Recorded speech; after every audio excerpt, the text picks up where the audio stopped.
Sir Jagan గారు దాడి తర్వాత ఫస్ట్ టైం మరి నిన్న యాత్రలో వచ్చి మాట్లాడుతున్నారు ఈ దాడి గురించి. ఆయన ఏం చెప్తున్నారంటే దీనికి కూటమికే సంబంధం ఉంది. చంద్రబాబు నాయుడు గారు, పవన్ కళ్యాణ్ గారు, బీజేపీ ఇదంతా చేయించిందని అంటున్నారు. ఓవరాల్‌గా ఆయన ఈ దాడిని ఏ విధంగా చూస్తున్నారు? మరి ఇది ఎవరికి బెనిఫిట్ అయ్యే అవకాశం ఉంది? నిన్న జగన్ 13న ఆయన మీద దాడి జరిగింది. దాని తర్వాత ఆయన ఫస్ట్ టైం మీడియాతో అంటే పబ్లిక్‌గా ప్రజలతో మాట్లాడారు. నిన్న గుడివాడలో జరిగిన సభలో ఆయన ఓపెన్గా ఈ విషయం మీద మాట్లాడారు. ఆయన ఏమన్నారంటే ఈ దాడి చేయించింది చంద్రబాబు, పవన్ కళ్యాణ్ అంటే దత్తపుత్రుడు అన్నాడు ఆయన. పవన్ కళ్యాణ్ బీజేపీనే చేయించాయి. నాకు గాయం చేయగలిగాయి తప్ప అంతకంటే ఏమి చేయలేకపోయారు. నాకు చేసిన గాయం మానిపోతుంది కానీ వాళ్ళు ప్రజలకు చేసిన గాయం మానదు అని అలా లింక్ చేశాడు. ఆ తర్వాత నేను ఎప్పట్లాగే ఆయన ఇంతకుముందు ఏదైతే మాట్లాడుతున్నాడో ఆ విషయాలు మళ్ళీ మాట్లాడాను. నేను అర్జునుడి మీద ఒక బాణం వేసినంత మాత్రాన కురుక్షేత్ర యుద్ధంలో కౌరవులు గెలవరు అనేది కూడా ఆయన చెప్పాడు. అంటే ముందు నుంచి కూడా ఆయన ఒక నెరేటివ్ తీసుకొచ్చాడు. ఆ నెరేటివ్ ఏంటంటే పెత్తందారులకు పేదలకు మధ్య యుద్ధం జరుగుతుంది. ఇది యాక్చువల్గా కమ్యూనిస్టు పరిభాష అనమాట. అంటే జగన్ చాలా విషయాల్లో కమ్యూనిస్టు పరిభాషను వాడుతున్నాడు.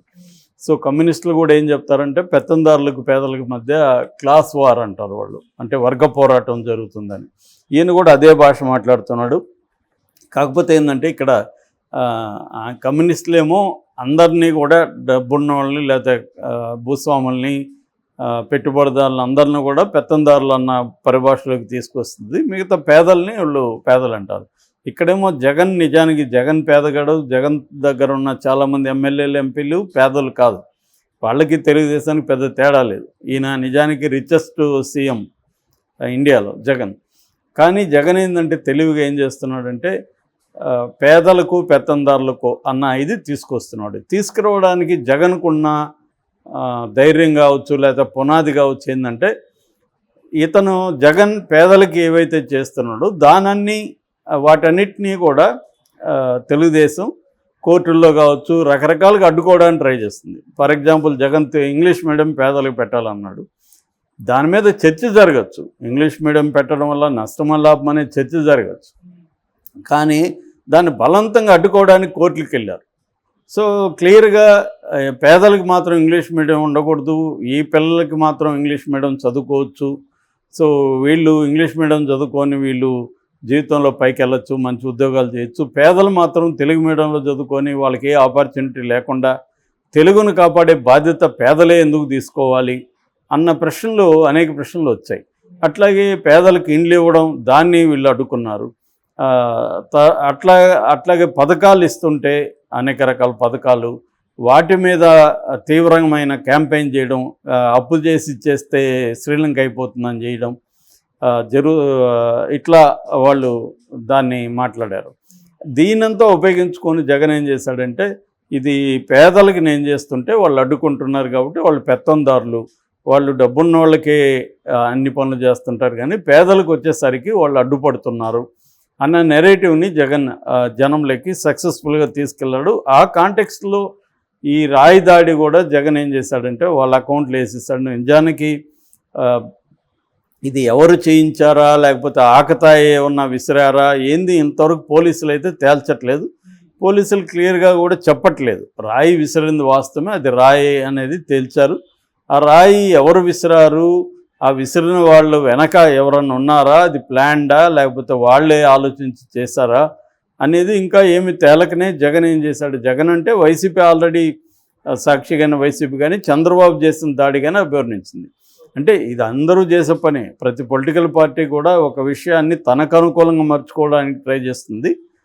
దానికి వ్యతిరేకంగా ఉన్న పొలిటికల్ పార్టీ అదే విషయాన్ని తనకు అనుకూలంగా మార్చుకోవడానికి ప్రయత్నిస్తుంది. మనం చాలాసార్లు చెప్పుకున్నాం, ఆంధ్రప్రదేశ్లో రెండుగా విడిపోయినాయి మొత్తం కూడా. మీడియా కావచ్చు, పొలిటికల్ పార్టీలు కావచ్చు, ప్రజలు కావచ్చు, మేధావులు కావచ్చు, అందరూ రెండుగా విడిపోయారు. ఈ రెండుగా విడిపోకుండా కొంతమంది ఇండిపెండెంట్ జర్నలిస్టులు కావచ్చు, ఇండిపెండెంట్గా థింక్ చేసే మేధావులు కావచ్చు, రెండు వైపులా ఉన్న సమస్యల్ని చెప్పడం కావచ్చు, రెండు వైపులా ఉన్న తప్పుల్ని ఎత్తి చూపడం కావచ్చు, ప్రజల వైపు నిలబడి మాట్లాడడం కావచ్చు, అలాంటి వాళ్ళకి స్పేస్ లేదు. అలాంటి వాళ్ళని రెండు వైపులా అటాక్ చేస్తారు. అంటే మనం ఒకరి వైపు లేదంటే అర్థం నువ్వు నా ఎనిమి అంటారు అంతే. అటా ఇటా తేల్చుకోవాలి, నువ్వు ఇటు లేదంటే నువ్వు నా ఎనిమినే అనేది నిజానికి కమ్యూనిస్టుల భావజాలం కూడా అదే చెప్తుంది. కమ్యూనిస్టులు కూడా నువ్వు నన్ను సపోర్ట్ చేయకపోతే నా ఎనిమి అనేస్తారు వాళ్ళు అనేసి ఇంక పోరాడుతుంటారు అనమాట. అవతల వాడిని మీద రకరకాల రూపాల్లో దాడి చేస్తుంటారు. కరెక్ట్గా ఇది మనకి ఆంధ్రప్రదేశ్ రాజకీయాల్లో కూడా కనపడుతుంది. నువ్వు నా వైపా అటువైపా అని. సో ఇప్పుడు అందుకని జగన్ కూడా దీన్ని ఉపయోగించుకొని తెలివిగా ఏం చేస్తున్నాడంటే పేదలకు పెత్తందారులకు మధ్య యుద్ధం జరుగుతుంది. నిజానికి ఇక్కడ పేదలకు పెత్తందారులకు కాదు, వైసీపీకి కూటమి మధ్య పోరాటం జరుగుతుంది. సో వైసీపీకి ఎందుకు ఓట్లు వేయాలి, వాళ్ళకి ఎందుకు వేయకూడదు అనేది చెప్పాలి. అది చెప్తున్నాడు జగన్, చెప్పలేదని కాదు. బట్ దాంతోపాటు అతను ఏం చేస్తున్నాడంటే వాళ్ళు నా ఎనిమీస్ కాదు, ప్రజల శత్రువులు అన్న దాన్ని తీసుకెళ్తున్నాడు అనమాట. ఇది కూడా ఒక వ్యూహాలలో ఒక భాగం.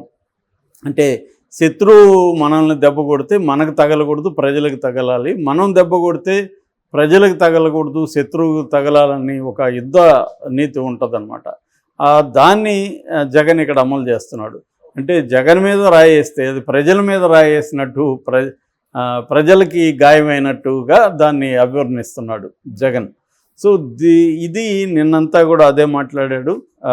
సో ఇలాంటి వాళ్ళకి ఓట్లు వేస్తే మళ్ళీ మనం పులి నోట్లో తలపెట్టినట్టే. కాబట్టి ఈ గాయాల నుంచి మనం బయటపడి మనం సక్సెస్ అవ్వాలంటే ఈ కురుక్షేత్రంలో కౌరవుల్ని ఓడించాలి. నేను అర్జునులాగా నిలబడి మీ తరపున పోరాటం చేస్తాను, మీరు నాకు అండగా కృష్ణుడిలాగా ఉండండి అన్న ఒక భారతం నెరేటివ్ని ఇక్కడ అప్లై చేస్తూ నిన్న కూడా మాట్లాడాడు. దాంతోపాటు తాను ఏమేమి చేశాడనేది ప్రతి సభలో జగన్ చెప్తుంటాడు. నిన్న కూడా ఆరోగ్యశ్రీ 25 లక్షలకు పెంచానని, తర్వాత కొన్ని 35 లక్షల ఎకరాలకు పర్మనెంట్ పట్టాలని జారీ చేశానని, తర్వాత ఇంకా వసతి దీవెన, విద్యా దీవెన ఇట్లాంటి పథకాలన్నీ గురించి కూడా ఆయన చెప్పుకున్నాడు. అట్లాగే 2 లక్షల పైన ప్రభుత్వ జాబ్స్ ఇచ్చానని చెప్పుకున్నాడు, ఇంగ్లీష్ మీడియం పెట్టానని చెప్పుకున్నాడు. ఇలాగా 99% నేను ఇచ్చిన హామీలను నెరవేర్చాను.